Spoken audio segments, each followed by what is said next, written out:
चलिए बेटा हम लोग ना 7.1 का ऑलरेडी हम लोगों ने क्वेश्चन नंबर 7 तक सॉल्व कर लिया था, ठीक है। अब हम लोग जो ट्राई करने वाले हैं वो है बेटा question number 8।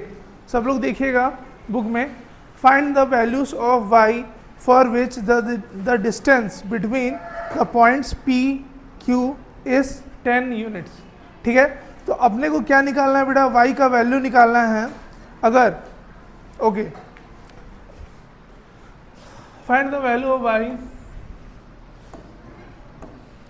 find the value of y for which the distance between the points p q is 10 units।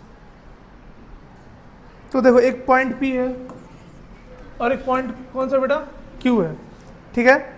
अब यहाँ पे क्या बोल दिया है, 2 and -3 बोला है, और यहाँ पे बेटा आपका q का वैल्यू क्या है 10 और y है। तो इसमें क्या दिया हुआ है ना कि डिस्टेंस का वैल्यू ऑलरेडी दिया हुआ है। जिस चीज़ का हम लोग फॉर्मूला जो रखते थे ना, क्या रूट के अंदर x2 - x1 का स्क्वायर प्लस y2 - y1 का स्क्वायर, तो उसका वैल्यू ऑलरेडी हमारे पास क्या है 10 है, ठीक है। तो 10 इज इक्वल टू, यहाँ पे लिख लेना अकॉर्डिंग टू क्वेश्चन, ठीक है। क्या हो जाएगा बेटा अब ये x2 - x1 का whole square plus y2 - y1 का होल स्क्वायर, ठीक है। तो देखो 10 का वैल्यू तो था इज इक्वल टू, अब देखो इसको ले लो आप x1 y1, इसको आप ले लोगे x2 y2, ठीक है। तो चलो अभी पुट करना है क्या, x2 10 - 2 इसका होल स्क्वायर हो गया, प्लस देखोगे बेटा y2 का वैल्यू क्या है, y है, माइनस y1 का वैल्यू कितना है -3, तो माइनस माइनस क्या बनता है +3 हो गया, इसका क्या हो गया होल स्क्वायर। सबको यहाँ पर ध्यान दीजिए बोर्ड पे, ठीक है। इसके बाद 10 इज इक्वल टू, रूट के अंदर हो जाएगा बेटा 10 - 2 8, ठीक, लिख लोगे 8 का स्क्वायर प्लस क्या y + 3 का ही होल स्क्वायर। तो देखो अब इस केस में ना हमारे पास दो रास्ता है। पहला रास्ता तो ये हो सकता है कि हम इसको पूरा फॉर्मूला में पुट करें फिर रूट के बाहर ले जाएं, जो कि जितना सुनने में कॉम्प्लिकेटेड लग रहा है एक्चुअल में उससे ज़्यादा कॉम्प्लिकेटेड है, ठीक। अब देखो इसका एक आसान जो उपाय है बेटा वो क्या है कि हम लोग क्या करें कि दोनों साइड ही क्या कर सकते हैं, स्क्वायरिंग बोथ साइड। तो यहाँ पे हम लोग लिख लेंगे स्क्वायरिंग बोथ द साइड्स, ठीक बात है बेटा। तो अगर दोनों पार्ट को अगर स्क्वायरिंग कर रहे हो तो ये स्क्वायर हो गया, यहाँ पर भी क्या हो जाएगा स्क्वायर होगा, ठीक है। तो देखो 10 10 सा अपने पास क्या आ गया 100 इज इक्वल टू, ये रूट कैंसल और ये स्क्वायर भी क्या हो जाएगा कैंसल आउट हो गया। अब 8 8 सा क्या हो जाएगा 64 प्लस, अब देखो यहाँ पे a + b का होल स्क्वायर फॉर्मूला लगेगा, ठीक है बेटा। कौन सा फॉर्मूला यूज़ करेंगे, a + b का होल स्क्वायर क्या होता है a² + 2ab + b², ठीक बात है बेटा। तो देखो अब इसमें अपने को क्या करना है, यहाँ पे a का वैल्यू क्या है बेटा y है, ठीक है। तो y का स्क्वायर प्लस 2 × y × 3 प्लस क्या b का स्क्वायर यानी कि 3 का स्क्वायर, ठीक बात है। यहाँ तक बेटा समझ में आया सबको, ये वाला पॉइंट समझ में आ गया अपेक्षा क्या किए, ठीक है। अब देखो बेटा यहाँ पे क्या हो जाएगा 100 इज इक्वल टू 64 प्लस ये y² तो जैसा का तैसा ही रहेगा प्लस 2 3 सा 6y प्लस कितना 9। अब देखो इसको 100 रखो इज इक्वल टू 64 + 9 तो कितना जाएगा 73 आएगा, प्लस y² प्लस 6y। आपको हर स्टेप को लिखना ज़रूरी है, ठीक है। आप बिल्कुल भी माइंड में ये मत लाना कि नहीं ये तो उनको पता ही होगा, ऐसा नहीं सोचना। हर एक स्टेप को लिखना है, बगल में हम कहाँ से क्या लाए वो भी बताना है, ठीक है ना। तो देख लो बेटा अब क्या हो जाएगा, ये 100 भी ट्रांसपोज हो गया, तो अपने पास क्या आ जाएगा y² प्लस 6y प्लस कितना 73 माइनस कितना 100 इज इक्वल टू क्या 0 हो गया। इसके बाद देखिए ये हो जाएगा अब ये y² प्लस 6y और क्या आ जाएगा माइनस कितना आ जाएगा 27, very good, -27 is equal to 0। तो देखो ये एक क्वाड्रेटिक फार्मूला में सेट हो गया है, ठीक। कैसे सेट हुआ, ax² plus bx plus c के फॉर्म में, जो कि क्या होता है एक क्वाड्रेटिक इक्वेशन है। अब तुम लोग बोलोगे सर यहाँ तो कुछ नहीं है, तो यहाँ पे 1 रहता है, ठीक है। तो अपने को बेटा दो नंबर ऐसे सोचने हैं जिनको कि मल्टीप्लाई करने पे क्या आ जाएगा 27 और ऐड या सेपरेट करने पे आना चाहिए 6। तो बहुत इजी है, 9 और 3, 9 - 3 = 6 और 9 3 = 27, ठीक है। तो बस क्या कर लेंगे, सॉल्व कर लेंगे, y² प्लस 9 - 3y माइनस कितना 27 = क्या 0। अब देखिए y² plus 9 × y 9y minus कितना 3y माइनस 27 = क्या हो गया बेटा 0, ठीक है। सॉल्व करते हैं अब आगे देखो। अब इसको हम लोग क्या ले सकते हैं, कॉमन y, तो y कॉमन ले लिए, क्या बचेगा y + 9 माइनस 3 कॉमन ले लिए, फिर से क्या बचेगा y + 9 = क्या 0, ठीक बात है बेटा। फिर से देखोगे y + 9 और यहाँ पे हो गया y - 3 = 0, मतलब y + 9 = 0 एंड y - 3 = 0। तो y = कितना -9 एंड y = कितना 3, ठीक है ना। बस तो दोनों वैल्यू हो सकते हैं इसका, है ना, ठीक है। चलिए फटाक से इसको लिख लीजिए, फिर चलते हैं हम लोग क्वेश्चन नंबर 9 में। तो चलते हैं बेटा अब हम लोग क्वेश्चन नंबर 9 में। देखिए जो क्वेश्चन नंबर 9 है ना, उसको मैं फिगर से समझा रहा हूँ, एक बार समझने का कोशिश कीजिएगा, ठीक है। एक बार समझ जाओगे ना फिर सॉल्व करना एकदम इजी हो जाएगा, ठीक है। ये लिख लिया ना सब कोई, ओके। चलिए तो बेटा अब हम लोग करते हैं क्वेश्चन नंबर 9। क्या बोल दिया है, Q if Q is equidistance from P and R, ठीक है।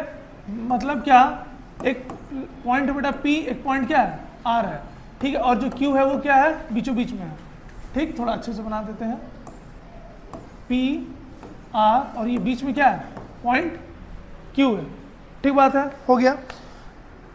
तो इसमें क्या बोल दिया है, जो Q के जो कोऑर्डिनेट्स हैं वो क्या है बेटा 0 है और 1 है, और P के क्या है 5 है और -3 है, और फिर क्या है R का x है और 6 है, ठीक है। तो हम लोग को निकालना है find the value of x। तो बेटा यहाँ पर जो x है इसका वैल्यू हम लोग को निकालना है, ठीक। तो देखो अब या तो हम लोग को जो दोनों के बीच में जो डिस्टेंस है उसका वैल्यू मालूम होता, वो वैल्यू मालूम है नहीं। एक ही चीज़ बस मालूम है क्या, कि इन दोनों के बीच के जो डिस्टेंस है वो क्या है सेम है। तो हम लोग क्या कर सकते हैं, हम लोग ये मान सकते हैं कि PQ = क्या QR, होगा कि नहीं होगा, है। देखो यहाँ पे पॉइंट में दिया भी हुआ है, also find QR and PR, okay. तो find X QR and PR, तो टोटल 3 चीज़ हम लोग को निकालना है, ठीक है। तो सबसे पहले बेटा हम लोग क्या कर लेंगे, distance of PQ = distance of QR, ठीक है। तो इसका कुछ ऐसा टाइप का फॉर्मूला लिख लेते हैं, x2 - x1 का whole square plus y2 - y1 का होल स्क्वायर। यहाँ पर भी देखिए x2 - x1 का whole square plus y2 - y1 का होल स्क्वायर, ठीक। क्यों आया, क्योंकि इन दोनों का जो डिस्टेंस है वो क्या है बेटा सेम है। अब देखो यहाँ पे लिख लो x1 y1, यहाँ पे लिख लो क्या x2 y2, ठीक है ना, हो गया। तो देखो अब हम क्या कर सकते हैं कि यहाँ पे x2 का वैल्यू क्या है बेटा 0 है, ठीक। 0 - x1 का वैल्यू क्या है 5 है, इसका होल स्क्वायर प्लस y2 का वैल्यू है 1 -5 क्या हो जाएगा प्लस y1 का वैल्यू हो गया क्या 3, इसका क्या हो गया होल स्क्वायर, ठीक। = सेम आप इस तरफ से भी ले लो, क्या ले लोगे x1 y1 x2 y2, ठीक। अच्छा यहाँ पे हम लोग क्या लिए हैं QR लिए है ना, तो इसके लिए इसके अकॉर्डिंग ही चेंज कर लो इसको, वैसे सेम ही आता बट फिर भी लिख लो QR है तो x1 y1 x2 y2, ठीक है। तो देखो x2 का वैल्यू क्या है बेटा, x2 का वैल्यू तो x ही है, ठीक है, माइनस x1 का वैल्यू क्या है 0 है, इसका होल स्क्वायर प्लस y2 का वैल्यू क्या है बेटा 6 है, माइनस y1 का वैल्यू है 1, इसका क्या हो गया होल स्क्वायर, ठीक। हम लोग पहले से भी जानते हैं कि ये दोनों रूट क्या हो जाएंगे कैंसिल आउट हो जाएंगे, ठीक है। अब देखो जैसे रूट ये दोनों कैंसिल आउट हो गए, तो अब हम क्या लिख सकते हैं, यहाँ पे हो जाएगा -5 का होल स्क्वायर प्लस 1 प्लस 3 4, 4 का whole square is equal to x का होल स्क्वायर प्लस 6 माइनस 1 5, 5 का होल स्क्वायर। देखो -5 का होल स्क्वायर करोगे तो भी कितना आएगा 25, 5 का होल स्क्वायर करोगे तो भी कितना आएगा 25। तो हम लोग इन दोनों को क्या कर सकते हैं, कैंसिल आउट। ठीक, अब देखो क्या बच गया, x square is equal to क्या 4 स्क्वायर, यहाँ से स्क्वायर स्क्वायर भी क्या हो सकता है, कैंसिल हो सकता है। तो क्या बच गया बेटा, अब हमारे पास बच गया एक्स इज इक्वल टू क्या 4। ठीक है, मतलब यहाँ जो कोऑर्डिनेट होगा अब वो चेंज हो गया, क्या बन गया 4 एंड 6 बन गया, 4 एंड 6। ठीक, अब इसके बाद ढूंढना क्या है, इसके बाद हम लोग ढूंढना क्या है, क्यू आर ढूंढना है। ठीक है, distance between Q and R. ठीक, और क्या ढूंढना है, पी आर। तो पहले किसका निकाल लेते हैं, क्यू आर का निकाल लेते हैं। फिर से फॉर्मूला लिख लोगे बेटा, x2 माइनस x1 का whole square plus y2 minus y1 का होल स्क्वायर। ठीक है, x1 y1 x2 y2। तो देखिएगा यहाँ पे x2 का वैल्यू क्या हो गया 4 हो गया, 4 माइनस 0 का होल स्क्वायर प्लस y2 का वैल्यू क्या है 6 है, 6 माइनस 1 का होल स्क्वायर। ठीक है, तो ये आपका हो जाएगा 4 स्क्वायर प्लस 6 माइनस 1 क्या 5, 5 का होल स्क्वायर। तो ये आपका हो जाएगा 4 4 जा 16 प्लस 5 5 जा 25। तो रूट के अंदर 5 प्लस 6 कितना हो गया 11, 1 कैरी 1, तो 41 ना, रूट 41। तो 41 तो कैसा नंबर है, प्राइम नंबर है। अब अगर कोई प्राइम नंबर है तो वो फैक्टराइज थोड़ी ना होगा फर्दर। ठीक है, तो उसको हम लोग ऐसे ही छोड़ देते हैं। अब इसके बाद देखिएगा क्या निकालना बेटा, इसके बाद हम लोग को निकालना है वैल्यू ऑफ क्यू आर। तो Q R is equal to, फिर से लिख लेंगे, अच्छा अभी निकालना है पी आर, निकालना है ना पी आर। देखो दिखा, ढूंढना है मतलब पी से लेकर के आर तक का, यहाँ से यहाँ तक का। तो देखो ये हो जाएगा आपका x1 y1, ये हो जाएगा आपका x2 y2। ठीक है, तो x2 माइनस x1 का whole square plus y2 minus y1 का होल स्क्वायर। ठीक है, तो ये आपको हो जाएगा P R is equal to root of, देखो x2 क्या है x है, x माइनस x1 क्या है 5 है, इसका होल स्क्वायर प्लस, अच्छा लेकिन अब तो वैल्यू चेंज हो गया ना, वैल्यू तो अब चेंज हो गया है क्योंकि हमारे पास x का भी वैल्यू है। तो देखो अभी x2 का वैल्यू बेटा 4 हो जाएगा, 4 minus 5 whole square plus y2 का वैल्यू क्या है 6 है, 6 माइनस माइनस क्या प्लस 3, इसका होल स्क्वायर हो गया। इसके बाद देखिएगा जो पी आर है, P R is equal to root of 4 minus 5, तो कितना हो जाएगा -1। ठीक है, तो ये -1 का होल स्क्वायर प्लस 6 प्लस 3 क्या हो जाएगा 9 ना, तो ये 9 का होल स्क्वायर। तो P R is equal to हो जाएगा 1 प्लस कितना 81, तो P R is equal to हो जाएगा रूट 82। ठीक है, एक बार आंसर चेक कर लीजिए तो, और फटाफट इसको लिख लीजिए। ठीक है, सही है आंसर, ठीक है फटाफट लिख लीजिए।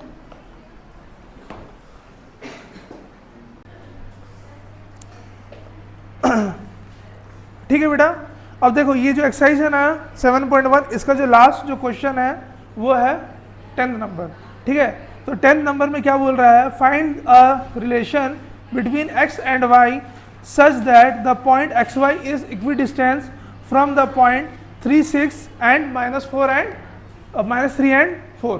ठीक है, मतलब जो क्वेश्चन में है बेटा पहले फिगर से हम लोग समझते हैं कि क्या बोल रहा है क्वेश्चन में। ठीक है, तो देखिएगा फिगर कुछ ऐसा है,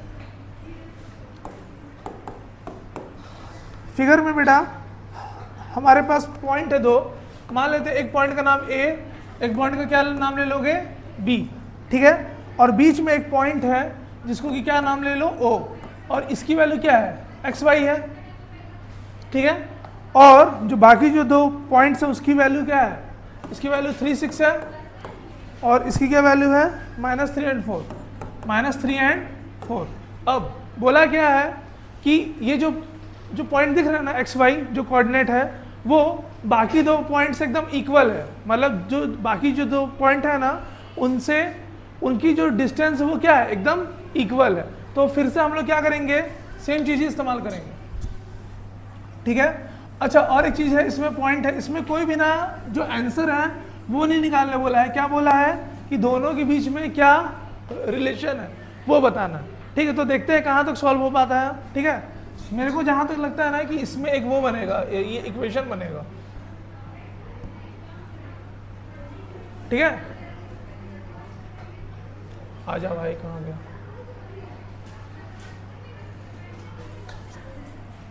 ठीक है बेटा, तो देखो इसके according to question AO is equal to क्या BO है कि नहीं है, ठीक ना, या AO is equal to OB भी लिख सकते हो, उससे कोई भी दिक्कत नहीं है। ठीक है, इसको ले लो आप x1 y1, इसको आप ले लो x2 y2, फिर जब इस साइड से करोगे तो इसको ले लो x1 y1, इसको ले लो क्या x2 y2। ठीक है, तो देखो दोनों का जो डिस्टेंस है वो क्या बोल रहा है, इक्वल बोल रहा है, तो root of x2 minus x1 का whole square plus y2 minus y1 का whole square is equal to फिर से root of x2 minus x1 का whole square plus y2 minus y1 का होल स्क्वायर। ठीक बात है ना। तो देखो यहाँ पे बेटा जो x2 है उसकी वैल्यू क्या है, x है, x माइनस 3 हो गया होल स्क्वायर प्लस y2 की वैल्यू क्या है, y है, y माइनस 6, इसका भी क्या हो गया होल स्क्वायर हो गया, इज इक्वल टू फिर देखो जो x2 है वो क्या है, x है, x माइनस अच्छा माइनस माइनस क्या हो जाएगा प्लस 3, इसका होल स्क्वायर हो गया। ठीक है, क्या किया बेटा हम लोग यहाँ पे जो x2 है उसका वैल्यू x ले लिए और ये x1 का वैल्यू माइनस 3 था, तो माइनस माइनस क्या हो गया प्लस 3 हो गया। ठीक है, प्लस देखो फिर जो y2 है उसका वैल्यू क्या है, y है, माइनस जो y1 का वैल्यू क्या है 4 है, इसका क्या करना है होल स्क्वायर। फिर से हम लोग सेम काम करेंगे जो इसके पहले वाले क्वेश्चन में किए थे, दोनों तरफ के स्क्वायर रूट को क्या कर सकते हैं, कैंसल आउट कर सकते हैं बहुत ही इजीली। ठीक है, अब देखो बेटा यहाँ पे एक फॉर्मूला सेट हो रहा है a minus B whole square का, तो क्या लिख लेंगे a square plus B square minus 2ab। ठीक है, प्लस फिर से यहाँ पे a माइनस बी का होल स्क्वायर का फॉर्मूला सेट हो रहा है, क्या लिख लेंगे a square plus B square minus 2ab। ठीक है, इज इक्वल टू इस तरफ का लिख लो, फिर से सेट हो रहा formula a square plus B square plus 2ab, 2 into A into B. ठीक है, प्लस फिर से यहाँ पे फॉर्मूला सेट हो रहा है a minus B whole square का, तो ये हो जाएगा a square plus B square minus 2ab। समझ में आया। ठीक है, हो गया फॉर्मूला सेट। अब देखो थोड़ा सा इसको सॉल्व कर लेते हैं। सॉल्व करने पे बेटा ये कुछ ऐसा है, एक्स स्क्वायर आ गया प्लस 3 3 जा कितना हो जाएगा 9 माइनस 3 2 जा 6x हो गया, उसके बाद प्लस वाई स्क्वायर, फिर क्या है 6 6 जा 36, तो प्लस 36 माइनस हाँ 12y। ठीक बात है बेटा, ये इस तरफ वाले का पूरा हमने लिख लिया। ठीक है, इज इक्वल टू क्या है, फिर से लिखो एक्स स्क्वायर प्लस 3 3 जा 9 प्लस 3 2 जा 6x plus Y square plus 4 4 जा 16 माइनस 4 2 जा 8 एंड y, तो क्या हो जाएगा ये 8y। हो गया बात सही। ठीक, अब देखो ये एक्स स्क्वायर और एक्स स्क्वायर क्या हो जाएगा, कैंसल आउट हो गया, ये वाई स्क्वायर और वाई स्क्वायर क्या हो गया, कैंसल आउट हुआ। ठीक, अब देखते हैं जो कांस्टेंट वाले नंबर है उनको आपस में ऐड कर लो, 36 और 9 क्या आ जाएगा 45। ठीक है, तो हमारे पास बेटा आ गया 45 माइनस 6x माइनस कितना 12y इज इक्वल टू, यहाँ पर भी जो कांस्टेंट वाले उनको ऐड कर लो, तो 16 प्लस 9 क्या आ जाएगा 25। ठीक है, तो ये आपका हो गया 25 प्लस 6x माइनस कितना 8y। ठीक है, अब देखो सभी को ना हम लोग क्या करते हैं कि एक ही तरफ शिफ्ट कर देते हैं ताकि एक इक्वेशन फॉर्मेशन हो जाए। ठीक है, तो इन पूरे नंबर्स को हम क्या कर ले रहे हैं, इधर शिफ्ट कर ले रहे हैं, दोनों टाइप के, कांस्टेंट को भी और वेरिएबल को भी। ठीक है, तो अब हमारे पास क्या हो जाएगा 45 minus 25 minus 6x minus 6x minus 12y plus 8y is equal to कितना 0। ठीक, क्योंकि देखो इज इक्वल टू 0। अब ये क्यों आया, क्योंकि हम लोग इस तरफ के पूरे नंबर को लेफ्ट हैंड साइड में शिफ्ट कर लिए। ठीक है, अब देखो 45 माइनस 25 क्या आ जाएगा 20 माइनस कितना 12x, ठीक है, और ये क्या आ जाएगा minus 4y is equal to कितना फिर से 0। अब देखो फिर से इसमें से हम लोग चाहे तो कॉमन ले सकते हैं 4 4 4, तो 4 को अगर हम लोग कॉमन ले लिए तो क्या बचेगा 5 minus 3x minus y is equal to कितना 0। ठीक है, अब देखो 4 0 में चला गया तो क्या बच गया हमारे पास, हमारे पास बच जाएगा 5 minus 3x minus y is equal to 0। Check कर लीजिए एक बार आंसर, चेक कीजिए तो आंसर फटाक से। हाँ ठीक है, सही है। देखो बस क्या किया है ना कि इन वैल्यूज को थोड़ा, अच्छा नहीं एक सेकेंड, अच्छा ट्रांसपोज कर दिया भाई। देखो क्या किया है ना, इसको हम लोग भी वैसे करके लिख सकते हैं, इन सबको फिर से ये राइट हैंड साइड में लिख दिया है, तो राइट हैंड साइड में लिख दोगे तो ये क्या हो जाएगा माइनस 3x बन जाएगा, 3x माइनस y बन जाएगा प्लस y, और ये प्लस 5 बन जाएगा माइनस 5 इज इक्वल टू कितना 0। ठीक है, दोनों वैल्यू एक ही बराबर है। ठीक, बस साइन ले लिया है। या फिर तुम लोग इसको ऐसे भी समझ सकते हो कि तीनों में से -1 और -1 को कॉमन ले लिया। ठीक, अगर हम तीनों में से -1 कॉमन ले लेंगे तो हमारे पास क्या बचेगा 3x plus y minus 5 is equal to 0। ठीक है, चलिए फटाफट लिखिए इसको।